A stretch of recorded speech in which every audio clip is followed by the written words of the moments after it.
Um enigma ancestral persiste nas narrativas sagradas. A origem da companheira de Caim. Se Adão e Eva foram os pilares de onde a humanidade se ergueu, como seria possível para o primogênito de Adão encontrar uma parceira e dar prosseguimento à linhagem? Essa perplexidade, à primeira vista, eleva-se diante da certeza de que o Gênesis registra a criação divina de Adão e Eva como os únicos seres humanos iniciais. Se a premissa de um único casal original se sustenta, de onde emergiu a mulher de Caim? Quem mais povoava o mundo? Tal indagação tem permeado os pensamentos de teólogos e mentes inquisitivas por eras. Ao investigarmos as profundezas da Bíblia e desvendarmos as sutilezas desta trama, respostas intrigantes começam a despontar. Será que existem detalhes nas Escrituras que subestimamos ou interpretamos erroneamente? E as filhas esquecidas de Adão e Eva? Por que sua presença é rara na maior parte da narrativa bíblica? Percorrendo este mistério, aviso, as revelações podem surpreender. Antes de mergulharmos, deixe um sinal nos comentários para indicar sua busca pela verdade. Sua interação é vital para manter viva esta exploração. Esta jornada promete levar sua compreensão a patamares além do que se espera. Juntos, desvendaremos esta história não contada. No alvorecer dos tempos, antes que impérios se erguessem e idiomas se dividissem, antes que profetas descessem à terra e as leis fossem instituídas, existia um jardim. Nele, um sopro divino acendeu o primeiro pulsar da vida humana.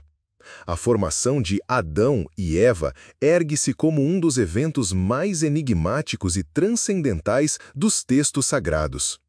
Um instante solene onde a eternidade tocou o plano terreno e a saga da humanidade irrompeu. Conforme os registros primordiais do Gênesis, o Criador moldou Adão do pó com mãos divinas. Contudo, Adão só alcançou a verdadeira existência quando o próprio Deus insuflou vida em suas narinas, um alento que transcendia o ar, carregando consigo alma, propósito e identidade. Pouco tempo depois, o Senhor reconheceu que a solidão não pertencia ao homem. De forma misteriosa, enquanto Adão repousava, o Altíssimo retirou de sua lateral uma porção para formar uma companheira. Não do pó como antes, mas da própria constituição de Adão, seu osso e sua carne. Desse ato divino surgiu Eva, a primeira mulher, e com ela o alicerce sagrado da união e da família. Sua relação não foi meramente o primeiro matrimônio, mas a primeira aliança entre a humanidade e o divino, preparando o terreno para tudo que se desdobraria nos textos sagrados subsequentes. Imagine a experiência de ser o pioneiro no amor, na fala, na sensação do calor solar e da frescura das águas do Éden. Uma vez no Jardim do Éden, suas existências começaram a tomar forma. Embora concebidos na perfeição, suas vidas logo seriam confrontadas pela gravidade de escolhas e consequências.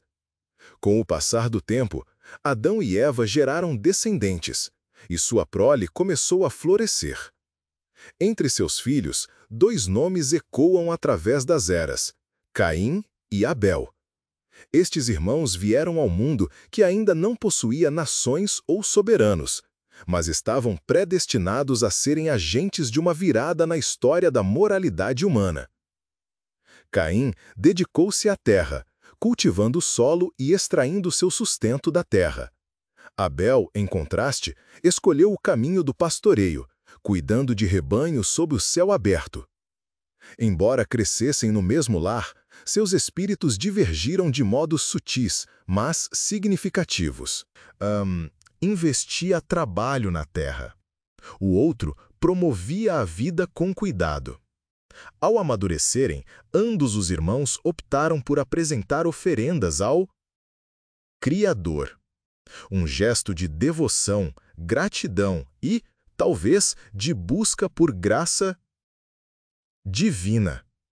Caim ofertou frutos do campo, resultado de seu trabalho. Abel, por sua vez, trouxe os primogênitos de seu rebanho, incluindo as partes mais valiosas. Embora ambos fossem atos religiosos, apenas uma oferta recebeu o favor divino. As Escrituras narram que o Eterno acolheu Abel e sua oferta, ignorando a dádiva de Caim. Por que o Altíssimo aceitaria um e desprezaria outro? A questão residia no próprio presente, ou em algo mais profundo, no coração de quem o oferecia. Muitos concluem que a essência não estava no que foi dado, mas no modo como foi entregue. A oferta de Abel era a superior, escolhida com zelo, apresentada com reverência e permeada por genuíno amor. A de Caim, embora uma contribuição, carecia do mesmo fervor.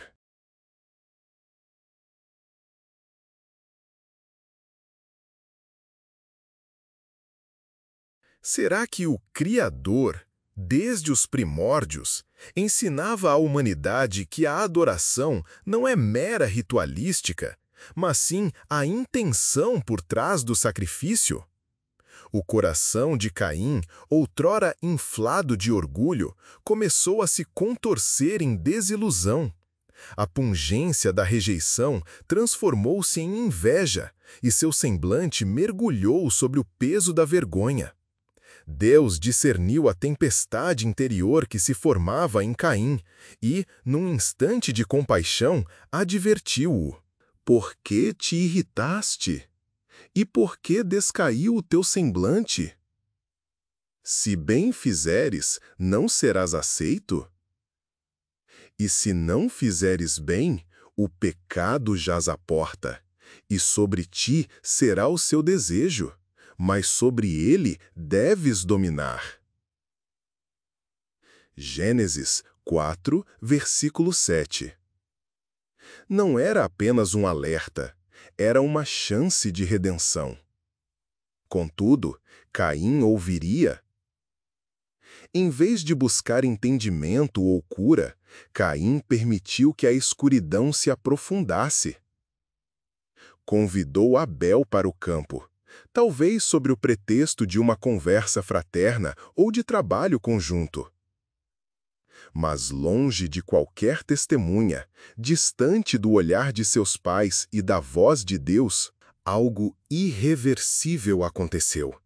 Caim, ardendo em inveja e cego pela fúria, ceifou a vida de seu irmão. O solo, que antes lhe rendia frutos, agora sorvia o sangue de seu próprio sangue. Não foi apenas uma rivalidade juvenil, foi o primeiro assassinato na história humana, a primeira morte, a primeira ruptura irreparável da vida. E com ela, uma sombra recaiu sobre a narrativa da humanidade. Mas o que se seguiu? Que punição aguardava Caim? E que outros segredos esta história esconde, em particular sobre a família de Adão e Eva? Que destino tiveram as filhas do Éden, cujos nomes jamais foram registrados, mas cuja existência talvez contenha a chave para um dos maiores enigmas bíblicos? Permaneça atento. As revelações que se revelam podem não só surpreendê-lo, mas também redefinir sua perspectiva sobre os primórdios da humanidade.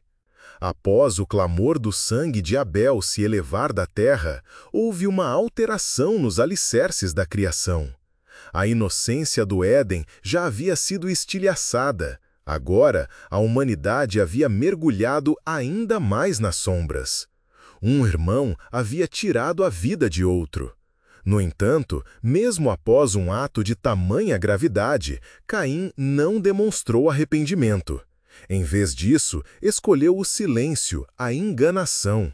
o Criador, cujos olhos tudo veem e cuja voz não pode ser silenciada, inquiriu Caim com uma pergunta que reverberou como um trovão no silêncio da alma: onde está Abel, teu irmão? Não era que Deus desconhecesse. Era um teste, um divino convite para Caim confessar, para revelar a verdade, para reconhecer a enormidade de seu ato. No entanto, em vez da verdade, Caim respondeu com desafio: não sei, sou eu o guardião de meu irmão? Sinta a frieza nessas palavras. Imagine proferi-las ao próprio Criador, que deu fôlego tanto a você quanto a seu irmão. Essa resposta revelou algo além da culpa. Desvelou um coração endurecido, um espírito relutante em assumir a responsabilidade. Não foi apenas uma recusa em confessar, mas uma recusa em se importar. Caim não apenas havia matado seu irmão, agora tentava apagar sua memória. Contudo, Deus jamais esquece os inocentes. Conforme o registro de Gênesis 4, versículo 10, o Eterno retrucou: que fizeste? A voz do sangue de teu irmão clama a mim desde a terra. Aquele clamor não seria ignorado. A justiça se aproximava. Deus então impôs a consequência, uma que assombraria Caim por toda a sua existência. A terra, que antes produzia sob as mãos de Caim, tornar-se-ia hostil. Não importava quanto se esforçasse, o solo o rejeitaria. Ele não seria mais um homem enraizado em seu lugar. Em vez disso, tornar-se-ia um errante, vagando pela terra sem raízes, sem lar. Imaginem a sensação de perder propósito e lugar em um só instante. Este julgamento atingiu Caim profundamente. Pela primeira vez, vemos seu desespero, não em arrependimento, mas em temor. Ele suplicou: meu castigo é maior do que posso suportar. Receava que, como um homem marcado, outros se levantassem para matá-lo em vingança. Embora não tivesse demonstrado piedade, agora a implorava. Mas Deus, em um ato de contenção e misericórdia, não abandonou Caim. Imprimiu uma marca em Caim, um sinal misterioso, nunca totalmente descrito nas Escrituras, que serviu como forma de proteção divina. Era um selo de consequência, mas também de preservação. Apesar de seu pecado, Deus não permitiria que sua vida fosse ceifada. Esse momento paradoxal, onde a punição encontra a misericórdia, levanta questionamentos que ecoam até hoje. Por que Deus protegeria um assassino? Qual a verdadeira natureza da marca de Caim? Era vergonha ou graça? Julgamento ou advertência? São esses os mistérios que nos impulsionam mais fundo na narrativa. Com a marca em si e o peso do sangue de seu irmão para sempre em suas mãos, Caim afastou-se da presença do Senhor. Essa frase, em si, carrega um senso de finalidade. Não foi apenas um afastamento físico, foi uma separação espiritual. Ele seguiu para o leste do Éden, em direção a uma terra chamada Nod, um lugar cujo nome significa errante. Ali, distante do jardim, distante da inocência, a vida de Caim tomou um rumo inesperado. A Bíblia revela algo enigmático e muitas vezes negligenciado. Em Gênesis 4, versículo 17, diz: Caim conheceu sua mulher, e ela concebeu, e deu à luz a Enoque. No entanto, isso suscita uma questão profunda e controvérsia. Se Adão e Eva foram os primeiros seres humanos, e Caim havia sido expulso, quem era sua esposa? De onde ela veio? Poderia haver outros nascidos de Adão e Eva que nunca foram mencionados nas Escrituras. Filhas cujas histórias foram esquecidas, ocultas nas sombras de seus irmãos. E então, outro mistério se revela. Caim, o errante sem lar, não apenas gerou um filho, mas também ergueu uma cidade, que nomeou em homenagem a seu filho Enoque. Como um homem condenado a vagar repentinamente se tornou um construtor, um arquiteto de comunidade? Seria essa sua tentativa de desafiar a maldição? De criar raízes onde nenhuma deveria crescer? Ou seria sua maneira de deixar um legado, tentando superar a vergonha que o perseguia? Esse ato de construir uma cidade marcou uma modificação significativa na história humana. Foi o início da sociedade organizada, a primeira vez que um ser humano estabeleceu um assentamento permanente. O que começou com um jardim havia se tornado uma cidade. De um pecado individual surgiu um futuro comunal. Mas que segredos se ocultavam naquela cidade? Quem vivia ali? E que verdade ela esconde sobre as origens da humanidade? Siga a narrativa. Quanto mais aprofundarmos, mais o silêncio das Escrituras se pronunciará. E as respostas encontradas podem abalar tudo o que pensávamos saber sobre Caim, sua esposa e as filhas do Éden. Aqui, as indagações surgem. Primeiro, de forma sutil, como murmúrios ao fundo da narrativa sagrada, mas depois se intensificam nas mentes dos leitores ao longo dos séculos. À medida que a história de Caim se desvela, encontramos subitamente um mistério inexplicável. Gênesis 4, versículo 17, afirma meramente: Caim conheceu sua mulher, e ela concebeu e deu à luz a Enoque. Mas quem era essa companheira? De onde veio? O texto sagrado não oferece nome, histórico ou genealogia. É como se ela surgisse do nada, embora claramente devesse ter uma origem. Esse pormenor, aparentemente insignificante, abre uma das questões mais discutidas da história bíblica. Existiam outros seres humanos vivos na época de Caim, além de Adão, Eva e seus filhos diretos? Ou existiam filhas de Abrão e Eva esquecidas pela história, mas essenciais para a continuidade da humanidade? Antes mesmo desse momento, uma pista já havia sido lançada na conversa entre Deus e Caim. Em Gênesis 4, versículo 14, Caim, aturdido pelas consequências de suas ações, clama: Eis que me expulsaste hoje da face da terra, e da tua face me esconderei, e serei fugitivo e errante na terra, e todo aquele que me achar me matará. Sua súplica não estava apenas repleta de pavor, estava carregada da suposição de que outros existiriam e poderiam vingar-se dele. Mas se Adão e Eva eram os únicos humanos, quem eram esses outros que Caim temia? É neste ponto que a curiosidade acende.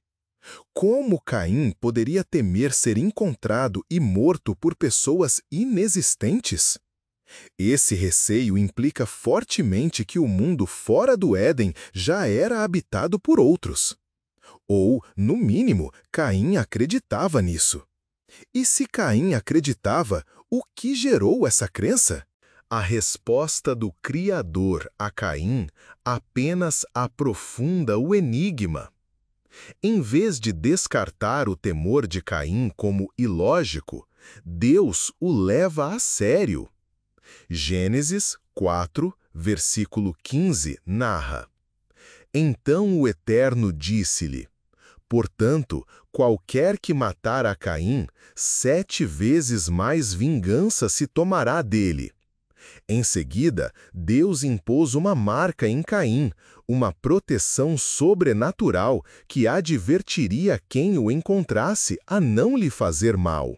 Contudo, mais uma vez, isso implica a presença de pessoas fora da família direta de Adão e Eva.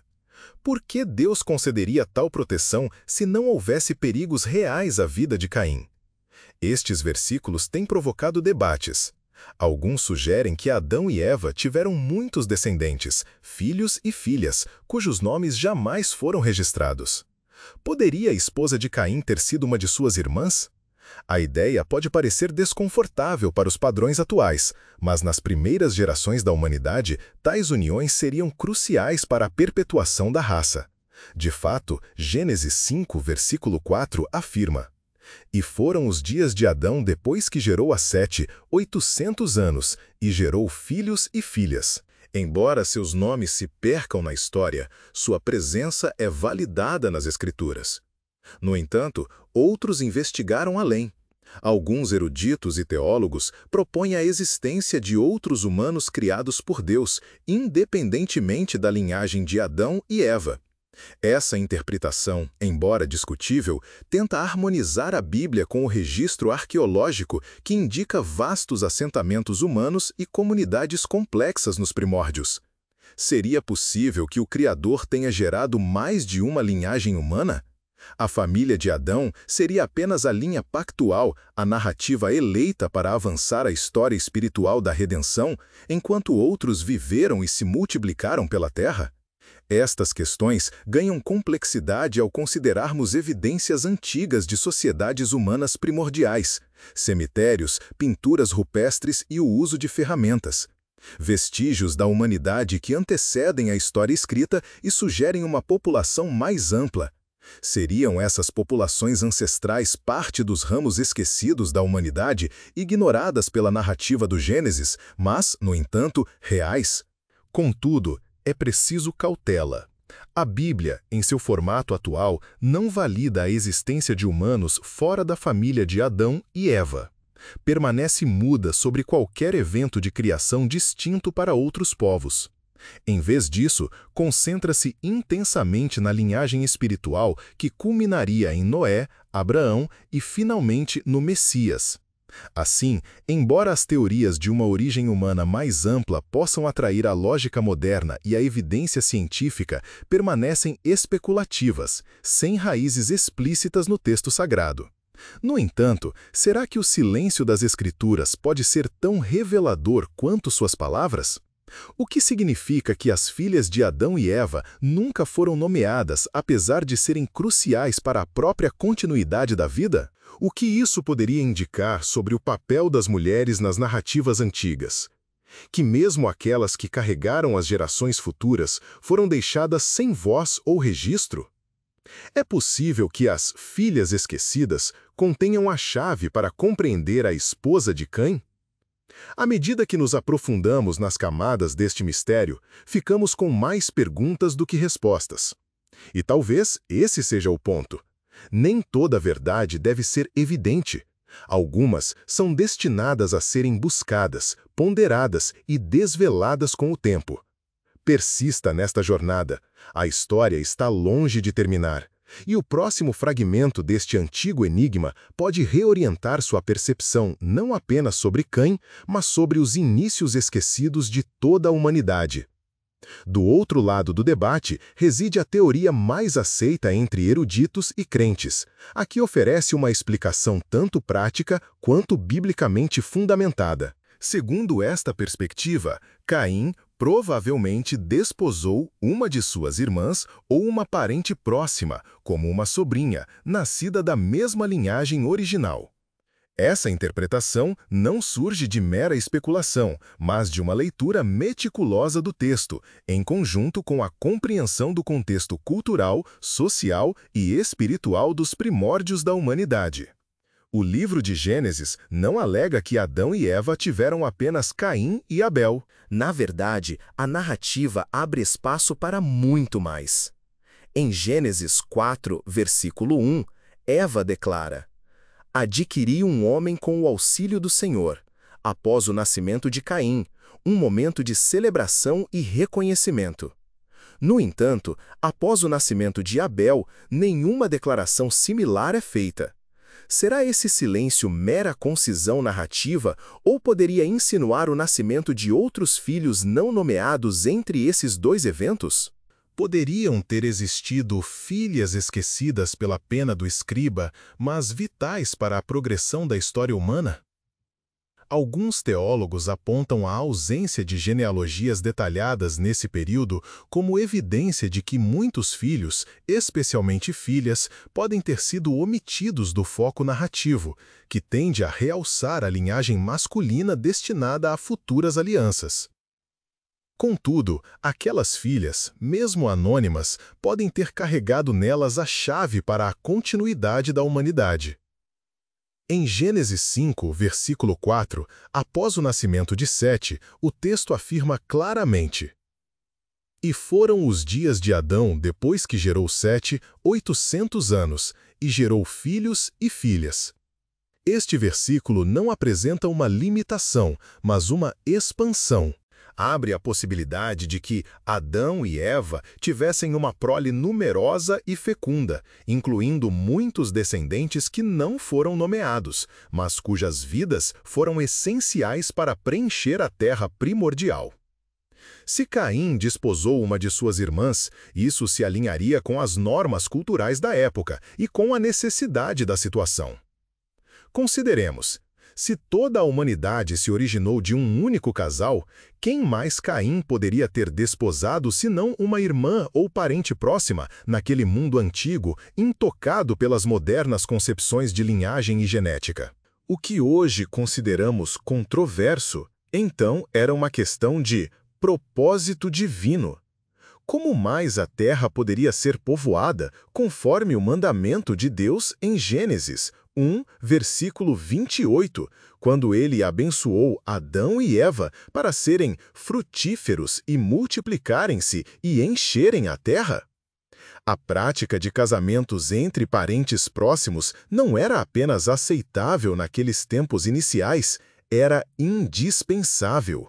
Não havia nações estabelecidas, nem tribos, nem comunidades além da primeira família. Ao longo dos primeiros capítulos da Bíblia, encontramos outras instâncias desse padrão se repetindo. A família de Noé é um exemplo marcante.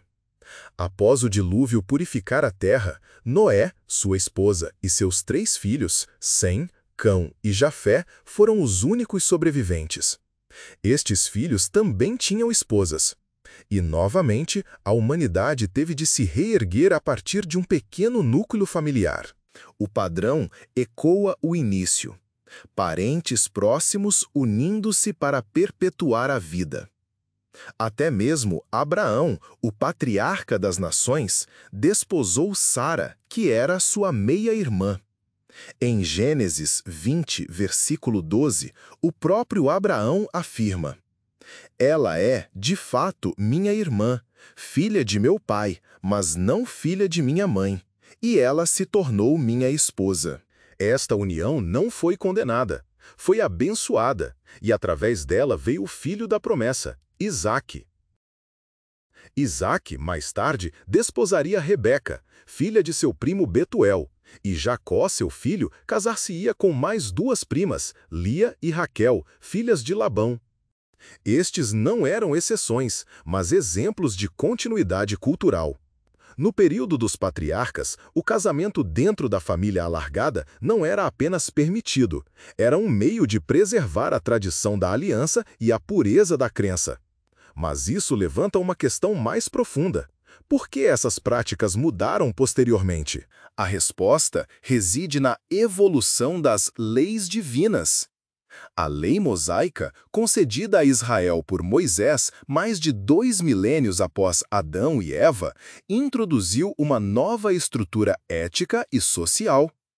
Em Levítico 18, foram estabelecidas leis que proibiam o casamento entre parentes próximos.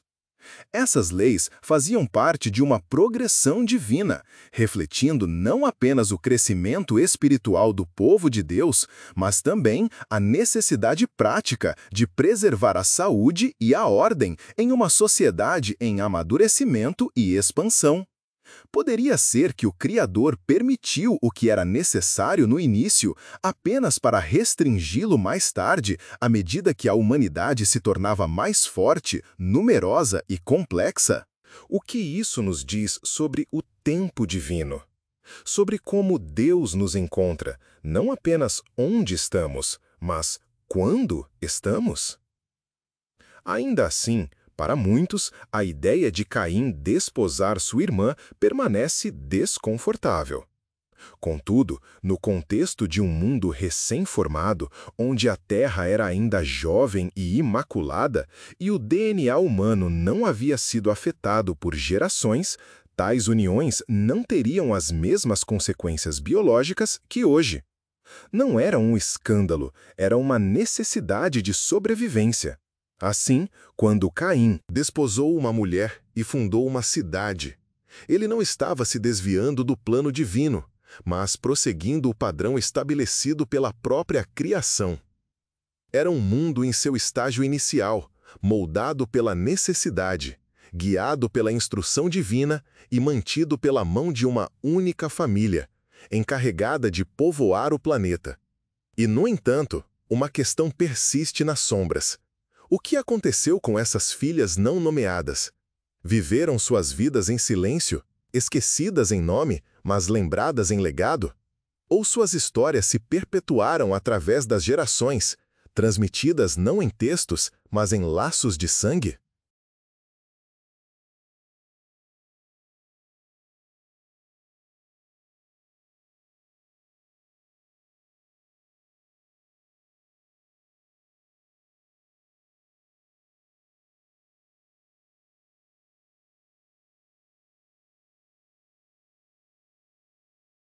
Talvez essas mulheres ocultas, fios silenciosos na tapeçaria humana, detêm mais poder e mistério do que jamais imaginamos. O relato bíblico, com frequência, projeta uma vasta sombra sobre as figuras menos conhecidas que habitaram os primórdios da Terra.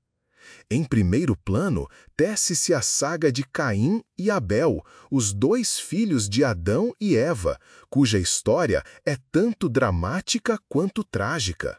Sua narrativa é pontuada por devoção, rejeição, inveja e, enfim, o primeiro homicídio na crônica humana. Devido a essa intensidade, esse momento crucial, nossa atenção é primordialmente atraída para eles. Mas e os demais?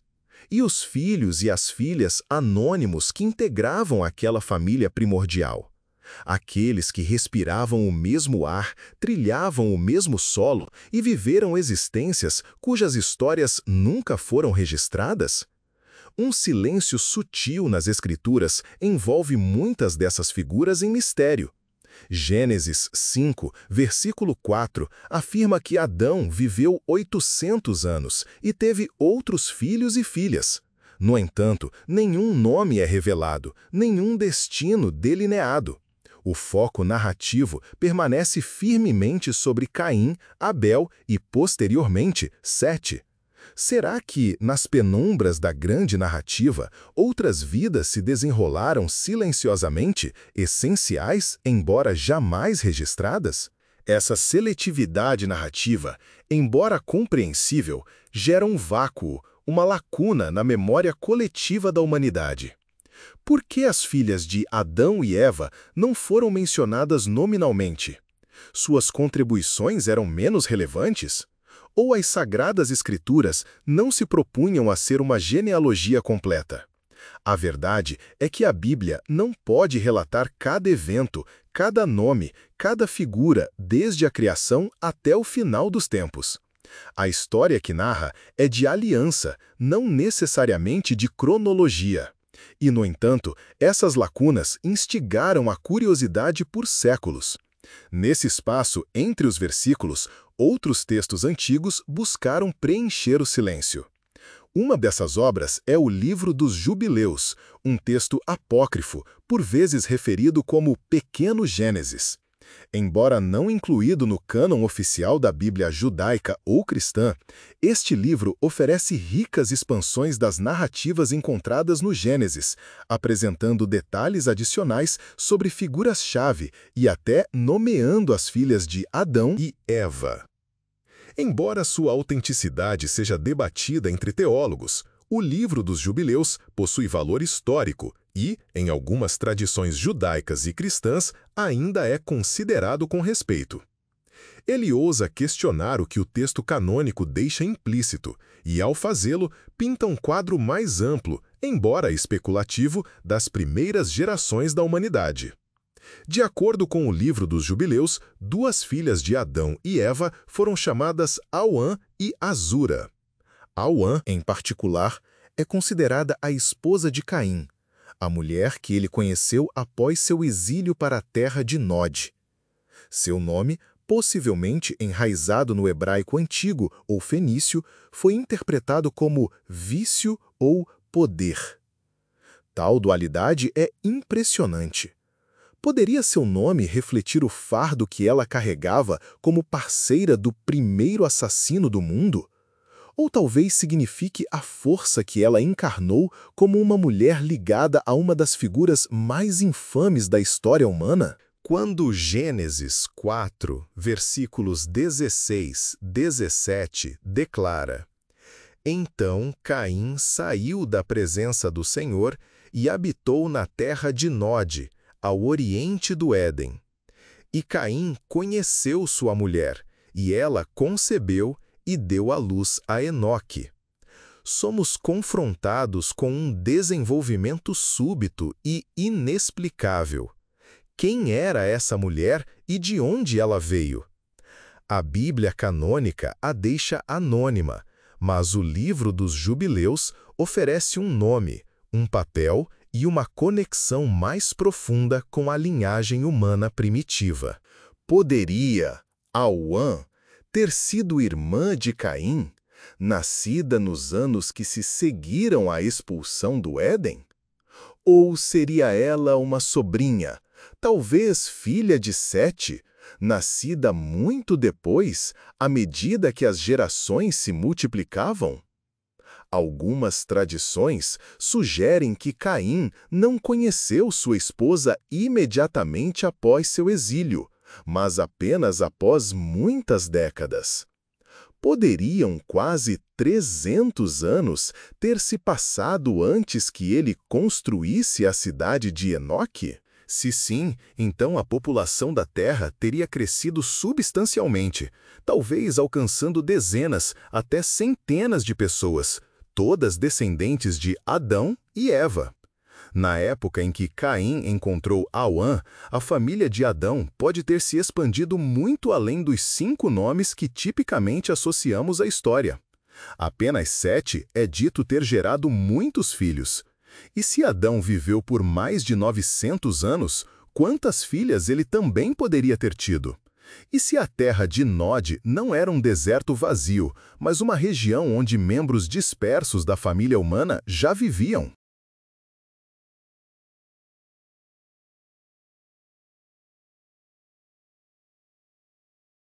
E se Caim nomeou a cidade em homenagem a seu filho Enoque, isso não sugere um senso de legado, um desejo de recomeçar, não apenas como um fugitivo, mas como um construtor? E que papel Auã desempenhou nessa transformação? Era ela simplesmente sua esposa ou uma parceira em sua tentativa de redefinir-se após a marca da vergonha? É crucial notar que o casamento entre parentes próximos não era condenado nessas gerações primordiais. Pelo contrário, era uma necessidade para a sobrevivência. As leis mosaicas, que proibiam o incesto, surgiriam milhares de anos depois, muito após o enfraquecimento da genética humana e a estruturação mais complexa da sociedade. No início, o casamento entre irmãos ou uniões entre parentes próximos não era apenas aceitável, era vital. A própria família de Noé seguiu esse padrão, com filhos e filhas se casando para repovoar a terra após o dilúvio. Abraão desposou sua meia-irmã Sara, e seu filho Isaque desposou sua prima Rebeca. Jacó desposou 2 de suas primas, Lia e Raquel. O que hoje consideramos incomum, um dia foi uma continuação sagrada da vida. Assim, o que se torna dessas filhas esquecidas, Auã e Azura, e das muitas outras cujos nomes talvez jamais conheçamos? Eram elas meros instrumentos para a linhagem? Ou eram também portadoras de força, fé e resiliência em um mundo novo e incerto? Poderiam suas contribuições, embora silenciosas, ter moldado o caminho espiritual que a humanidade um dia trilharia? O silêncio das Escrituras não implica ausência. Por vezes, o que não é dito nos convida a buscar com mais profundidade. E nas vidas dessas mulheres anônimas, talvez resida um elo oculto, um legado à espera de ser redescoberto. Entre as muitas maravilhas do mundo bíblico primitivo, um aspecto se destaca como misterioso e grandioso: a longevidade assombrosa dos patriarcas antediluvianos. Esses homens primordiais, cujas vidas se estenderam por séculos, viveram em um tempo quase etéreo para os padrões atuais. Nas genealogias do Gênesis, somos convidados a vislumbrar uma era em que o tempo fluía de modo diverso, quando uma única existência podia abranger quase um milênio, e o limite entre o divino e o terrestre parecia bem mais tênue. Considere o próprio Adão, o primeiro ser humano, moldado do pó pelo sopro do Criador. De acordo com Gênesis capítulo 5, versículo 5, Adão viveu 930 anos. Imagine carregar o peso da primeira queda da humanidade por 9 séculos, testemunhando o nascimento de gerações e observando o lento desdobramento de um mundo outrora impecável, agora marcado pelo pecado. Que sabedoria trazia Adão? Que pesar deve ter sentido ao ver as sementes da perda do Éden germinarem pela terra. Seu filho Sete, nascido após a morte de Abel e incumbido de perpetuar a linhagem humana, viveu 912 anos. Gênesis 5, versículo 8. Depois veio Enos, filho de Sete e neto de Adão, que viveu 905 anos. Gênesis 5, versículo 11. E esse padrão persistiu por gerações.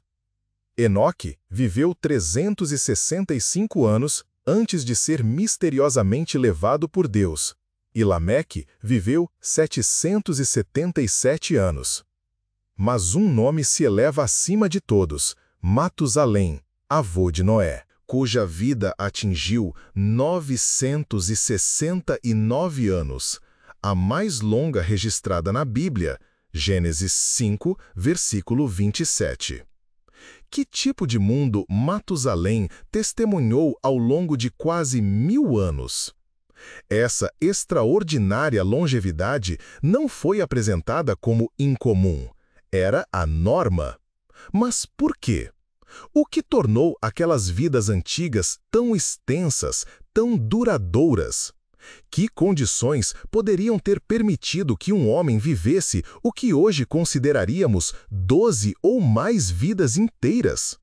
Muitos se debateram com essa questão, e diversas teorias foram propostas ao longo dos séculos. Uma explicação convincente é que a Terra, em seu estado primordial, estava mais próxima da perfeição, seu clima mais estável, sua atmosfera mais protetora antes que as águas do dilúvio remoldassem o mundo. Talvez o ambiente protegesse os primeiros humanos da deterioração que hoje associamos à idade. Poderia uma terra pré-diluviana ter preservado a vitalidade de uma maneira que hoje mal podemos conceber? Outros sugerem que o genoma humano, em seu projeto original, era imaculado. Criados diretamente por Deus, Adão e Eva teriam possuído pureza genética, robusta e incorrupta por gerações de mutação. Seus descendentes, especialmente nas primeiras gerações, podem ter herdado essa vitalidade. Poderia a longa vida desses patriarcas ser um vislumbre do que a humanidade originalmente deveria experimentar? Ainda outros apontam para o tempo e a intervenção divinos. Em Gênesis, capítulo 6, versículo 3, pouco antes do dilúvio, Deus faz uma declaração impactante. Meu espírito não contenderá para sempre com o homem, pois ele é carne. Seus dias, todavia, serão 120 anos. Teria sido um decreto direto para encurtar a vida humana ou um aviso do que estava por vir?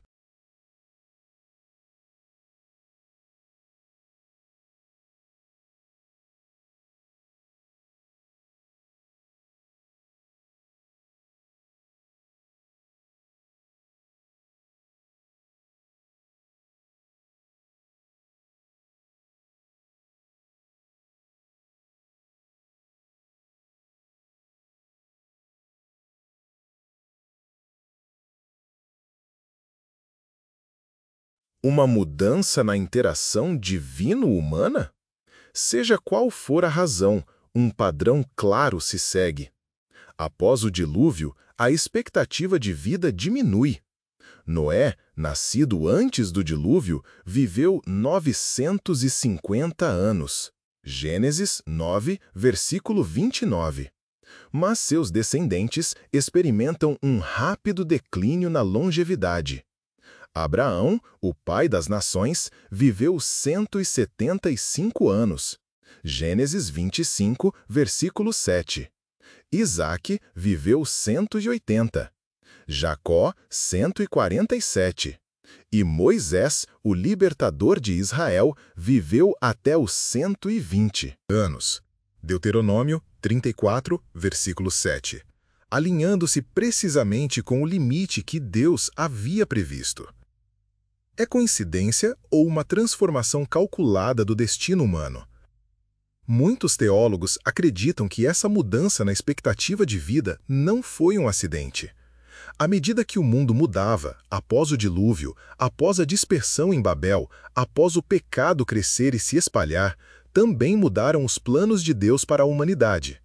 Vidas longas não eram mais necessárias. Em um mundo cada vez mais fraturado e decaído, talvez Deus tenha buscado realinhar a humanidade com um ritmo diferente, um que se concentrava não na duração dos dias, mas no peso do propósito. Poderia também ser que, à medida que as famílias cresciam e as civilizações começavam, vidas mais curtas ajudavam a conter a disseminação da corrupção? Ou era um meio de enfatizar a urgência do arrependimento e da obediência agora que as pessoas não tinham mais séculos para buscar a face de Deus? Outros apontam para os efeitos do casamento consanguíneo e da decadência genética. Com o tempo, o pool genético humano enfraqueceu. Com a queda, não veio apenas a morte espiritual, mas também o declínio físico. E a cada geração que passava, o corpo, outrora formado em perfeição divina, afastava-se ainda mais de seu projeto original. Seja qual for a razão, o contraste é inegável. Os patriarcas antediluvianos viveram em um mundo mais próximo do Éden, intocado pelos desastres e degradações dos séculos posteriores. Suas longas vidas foram um testemunho de um tempo em que o céu ainda pairava perto da terra, quando o sopro de Deus ainda ecoava na linfa da humanidade. No entanto, essas longas vidas não eram meramente sobre tempo, eram sobre legado. Nesses séculos estendidos, cada homem teve a oportunidade de moldar gerações, construir nações e transmitir histórias que se tornariam o alicerce das Escrituras. Os efeitos em cascata da vida de um homem podiam se estender por séculos. Assim, o que essas antigas expectativas de vida revelam sobre nós hoje? Apontam-nos para algo que perdemos? Ou sussurram-nos sobre algo que nunca deveríamos reter para sempre? Um lembrete de que mesmo a vida mais longa, sem Deus, ainda é efêmera. Nesses nomes antigos, Adão, Sete, Enos, Matusalém, encontramos mais do que números, encontramos ecos de um mundo perdido.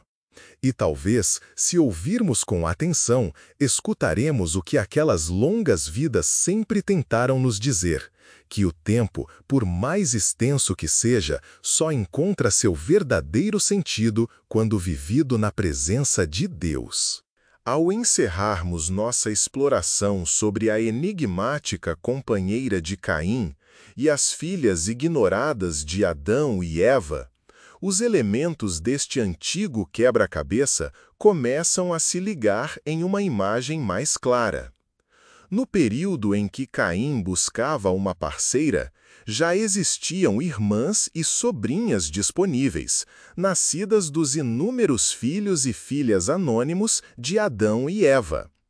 Dada a longevidade e a fertilidade das primeiras gerações humanas, a Terra não era tão escassamente povoada quanto poderíamos supor.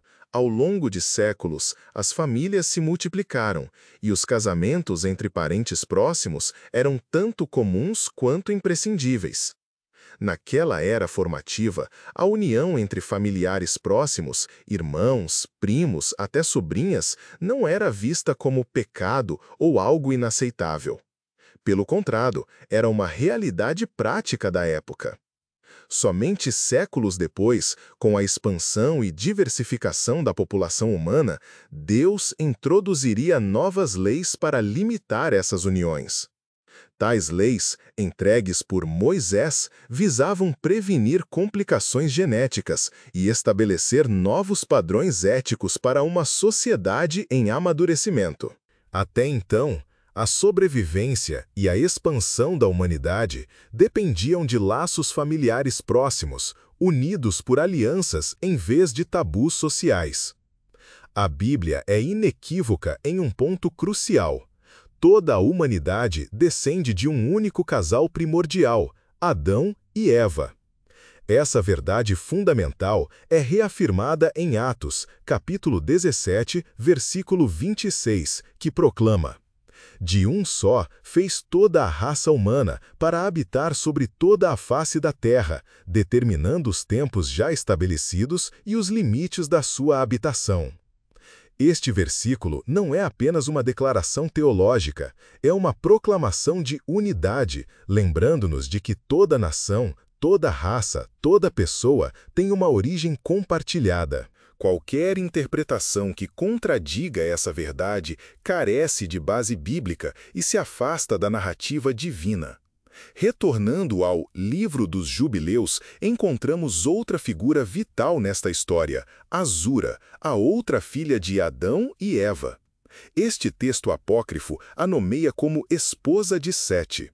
Embora não canonizado na maioria das tradições cristãs ou judaicas, o Livro dos Jubileus confere profundidade poética e teológica às histórias incompletas no Gênesis.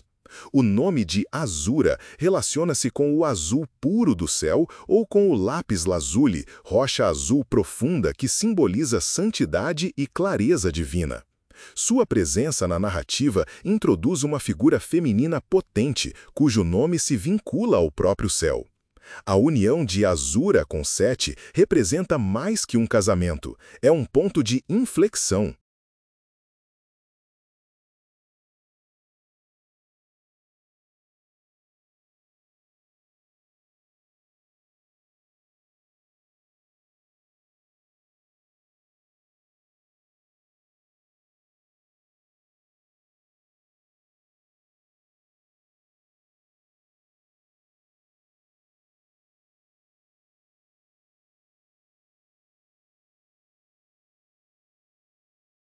Após a morte de Abel e o exílio de Caim, a linhagem da retidão foi rompida.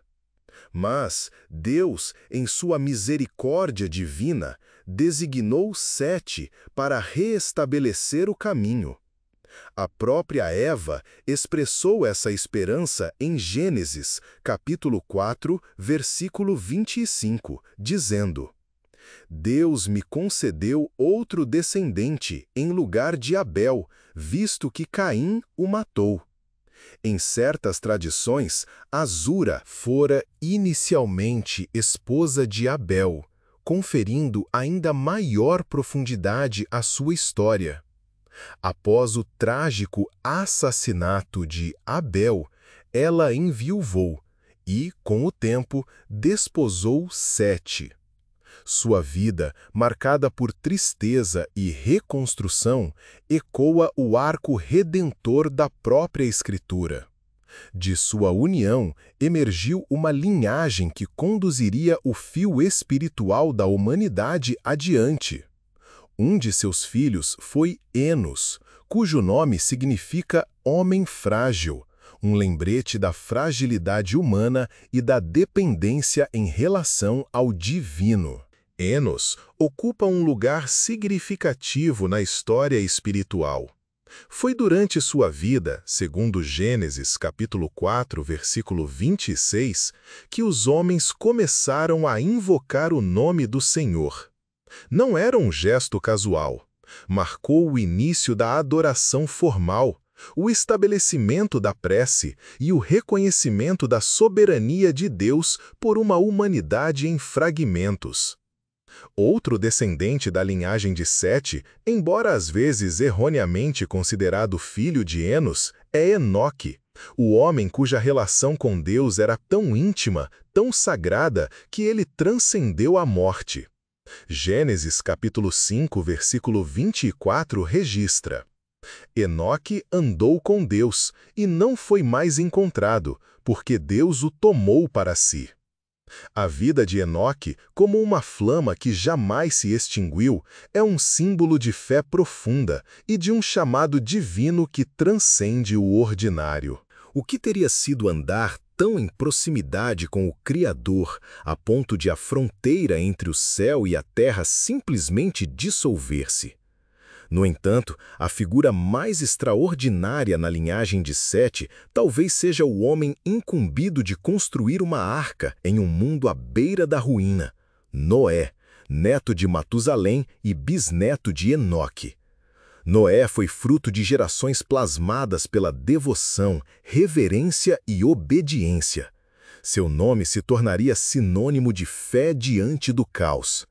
Escolhido por Deus para preservar não apenas a humanidade, mas todas as espécies de criaturas, a história de Noé nos lembra que a redenção jamais está fora de alcance, mesmo quando o mundo está submergindo. Assim, o legado de Sete e Azura não é de um anonimato discreto. É de monumental importância. Seus descendentes não foram apenas os guardiões da retidão, mas os portadores da profecia e da proteção divinas. De sua linhagem emergiram a adoração, a comunhão, a perseverança e a salvação. As filhas de Adão e Eva, tão frequentemente esquecidas, desempenharam papéis de incalculável relevância. Awan, a companheira de Caim, tornou-se uma ponte entre o exílio e a continuidade. Azura, a companheira de Sete, ergueu-se como a matriarca da linhagem justa que um dia daria origem a Noé e, em última instância, ao próprio Cristo. Embora as Escrituras possam não lhes conferir o palco central, sua presença está entrelaçada no próprio tecido da história sagrada.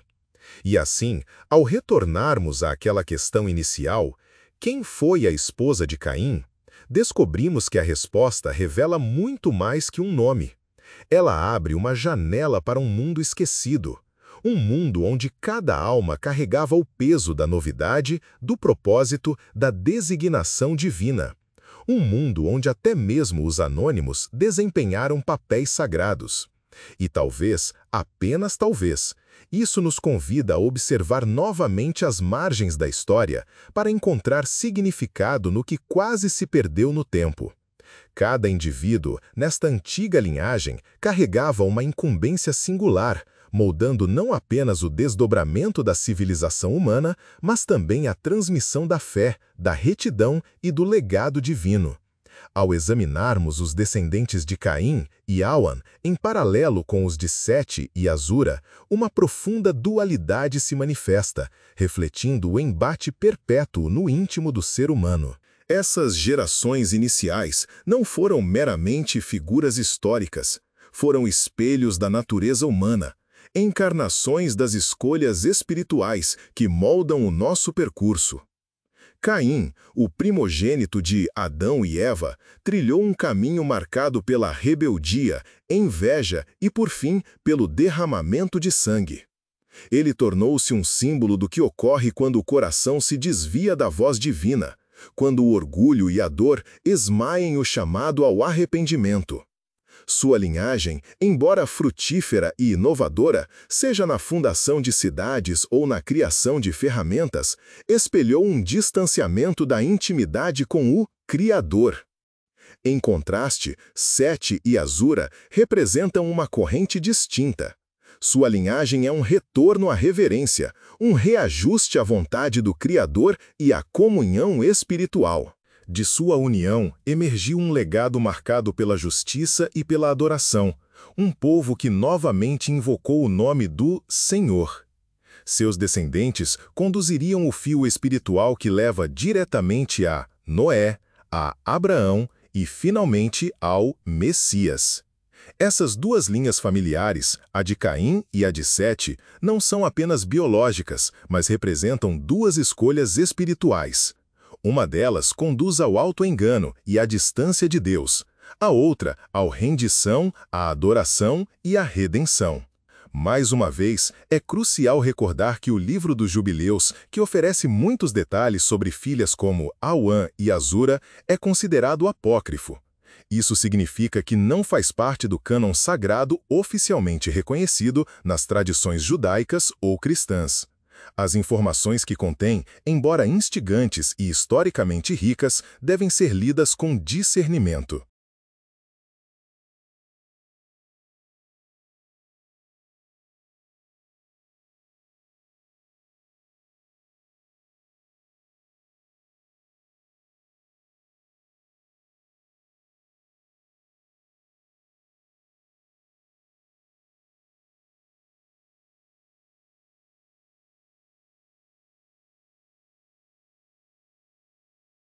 As interpretações variam entre as diferentes denominações e perspectivas teológicas.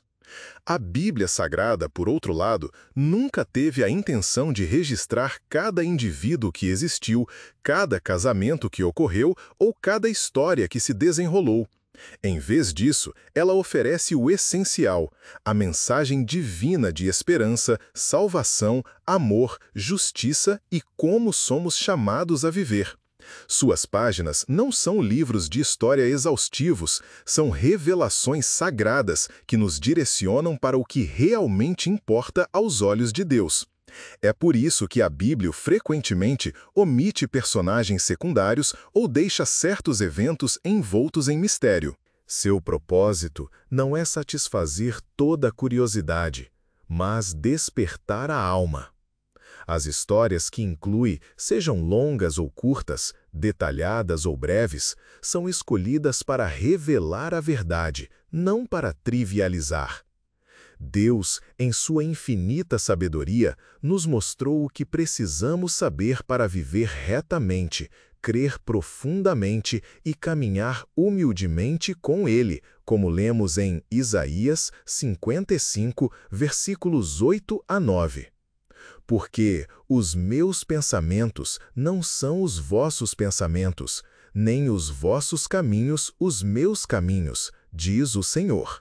Porque assim como os céus são mais altos do que a terra, assim são os meus caminhos mais altos do que os vossos caminhos, e os meus pensamentos mais altos do que os vossos pensamentos. Essas palavras nos lembram que, embora possamos desejar mais detalhes, Deus vê uma tapeçaria muito maior do que podemos compreender. Há um propósito divino, até mesmo no silêncio. Portanto, embora talvez nunca tenhamos uma resposta definitiva sobre a esposa de Caim, ou saibamos tudo sobre as filhas de Adão e Eva, ainda nos é dado o suficiente para buscar a Deus. E essa é a essência de tudo. A fé não se constrói sabendo cada nome ou decifrando cada mistério. A fé se baseia na confiança, em caminhar com Deus, mesmo quando o caminho não está totalmente mapeado. A Bíblia é um presente, um convite sagrado para nos aproximarmos do Criador. Não se trata de saber tudo, trata-se de conhecê-lo. Agora é sua vez de refletir. Você acredita nas informações apresentadas pelo Livro dos Jubileus, mesmo sendo um texto apócrifo? Quem você acredita que era realmente a esposa de Caim? Era ela sua irmã, sua sobrinha ou alguém cuja história ainda não desvendamos por completo? Compartilhe seus pensamentos nos comentários. Seria um prazer ouvir sua perspectiva. Sua opinião é de extrema importância e contribui para a vitalidade dessas discussões. Nossa gratidão por sua participação nesta exploração. Se esta narrativa o inspirou ou lhe proporcionou reflexões, considere apoiar nosso conteúdo. Que a sabedoria divina, a paz do Espírito e o amor da palavra estejam sempre contigo. Receba as bênçãos do Altíssimo.